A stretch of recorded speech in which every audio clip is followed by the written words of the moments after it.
Judy, Yes. you had a long, um, lovely run with Appreciative Inquiry, Hmm. and I wonder if you can um, think of the many, the many organizations and communities that you've worked with and individuals, and tell me the story of one that has had engaged Appreciative Inquiry to the fullest and had a real impact on the organization and on the field of appreciative inquiry. So I would say that the one that probably would fit that bill would be Green Mountain Coffee, which is now Keurig Green Mountain. At the time, it was just a little Vermont-based coffee roaster. And Bob Stiller was the CEO of Green Mountain, and he had come to Case to study appreciative inquiry, to take the course, the licensing training, with his management team. He brought like 4 or 5 people. And after he took it, he really liked it. And he called up David and he wanted David to come consult with him with Green Mountain Coffee.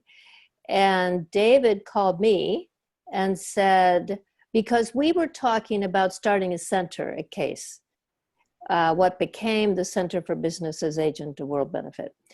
And but he couldn't figure out how to fund it. So he said, how about if you come do this with me at Green Mountain, and then the salary from that will get us going on the center.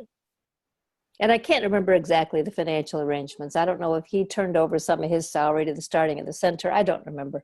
But at any rate, so we began with Bob and his management team in about 2002, I think, something like that. Could have been 2001. I don't think it was. I know it wasn't any earlier. And we did appreciative inquiry for days. We did big summits that included 200 and 300 people at local hotels.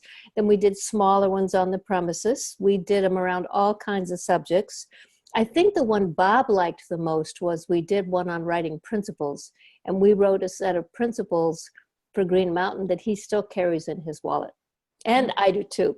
Wow. So that really affected the culture. I think if you ask Bob today, what were the 2 or 3 or 4 things that he did, he was very innovative. I mean, he had a meditation room and a meditation teacher. He did fair trade before it was fashionable. So it wasn't like he did this in isolation. It was part of a whole ethos about how to run a company. But it really affected the culture, not only the positive framework, but also this notion of gathering large portions of the company to come together to talk about things. So he felt it really had a big effect on the culture. I think it did. I think it created a real sense of camaraderie and closeness and enthusiasm. You know, they had a lot of enthusiasm for their work. So the notion of having as many voices in the room Mm-hmm. as possible. Right. That the talent was in the system, that if you just did hierarchies, you were never going to get at the great talent that was everywhere. And he really believed that. I mean, it wasn't just, he believed the principle, but he wouldn't have known how to pull it off. And appreciative inquiry demonstrated how do you actually do that. Mm-hmm. So we did many, many, many summits. I don't even remember how many. And then there's the business of getting their work incorporated into the work of the organization. And he liked it so much that years later, when he was funding the Stiller School, what has become the Stiller School of Business, Robert P. Stiller School of Business at Champlain College, that then became the support for the David Cooperrider Center for Appreciative Inquiry at Champlain College. So it's significant because it really shifted the locus of appreciative inquiry from Ohio to Vermont. I mean, it still happens in Ohio, but it really created a real important center for appreciative inquiry in Vermont. which is where Green Mountain Coffee had been located.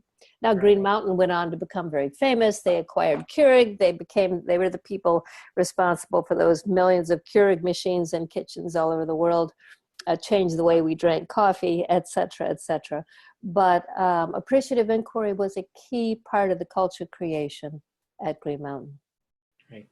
Thanks. Yeah.